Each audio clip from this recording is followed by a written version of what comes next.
let's bring in Senior Fellow at the Center for Renewing America, Ken Cuccinelli. Ken, thanks so much for joining us this afternoon. You heard in CB's report right there, you can house up to about 30,000 migrants at Guantanamo Bay. Do you think that that's enough capacity for what the president's trying to do here?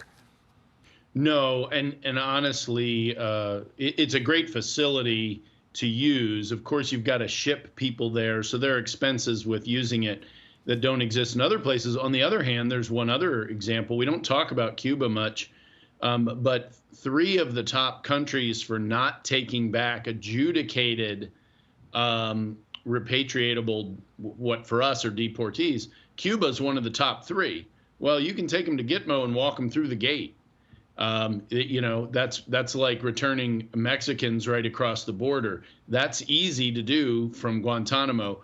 Of course, the secretary was talking about using it to house more dangerous criminal illegal aliens. It's also useful for that purpose.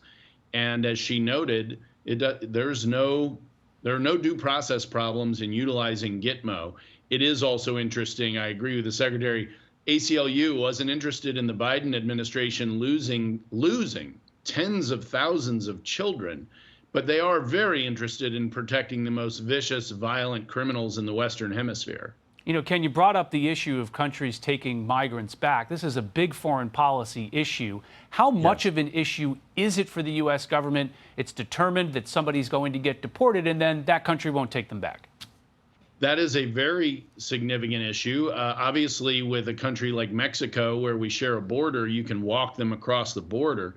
But if you want to take them back to their home country, you can't do that for almost anybody else. The Chinese and Indians are 2 other big countries in not taking back their own deportees in the top 3 countries. But that's going to be a major issue. I will tell you, we obviously compare to the Joe Biden administration, and it's night and day with President Trump. But let's go back to Trump 1. I don't recall any Secretary of State among President Trump's secretaries of state in the first administration going to a country in the Western Hemisphere, for starters, and Marco Rubio has already done that. And 2, taking on the State Department bureaucracy. Marco Rubio has already done that.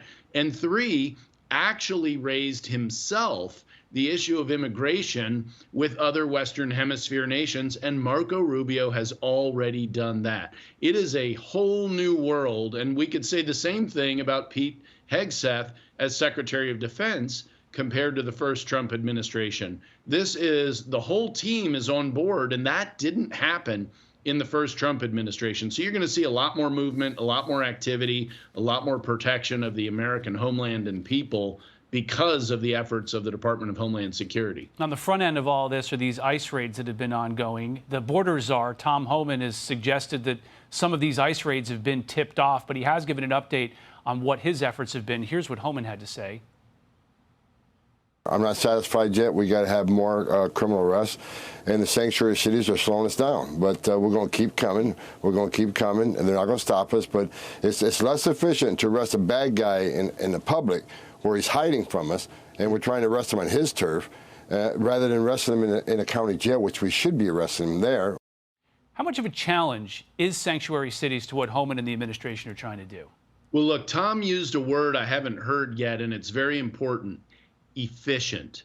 When you're trying to get to the kind of numbers that President Trump wants to reach, that he has promised, they're going to have to build efficiencies into this system. So when you go, as Tom just said, it's more efficient to go pick a criminal up at a jail than to go find them in the community. One of the hardest things to do is just to find somebody. And so when you do find them, and by the way, if they're staying with others who are here illegally, you should pick them up. The Biden administration did not do that. That's more efficient. So they're really going to have to build a lot more, not just capacity. You and I were talking about prison beds at Gitmo, for example, but efficiency. If they're going to scale up, they're going to need to build a lot more efficiency into the system. And that goes to detention, handling the legal issues, and the transportation logistics as well, all at the same time. That's where the management skills and expertise really get tested and come into play. That's where things are going to really get moving, or they're going to get blocked for the Trump administration, is on those logistics. All right, Ken Cuccinelli, thanks for joining us this afternoon. Good to be with you.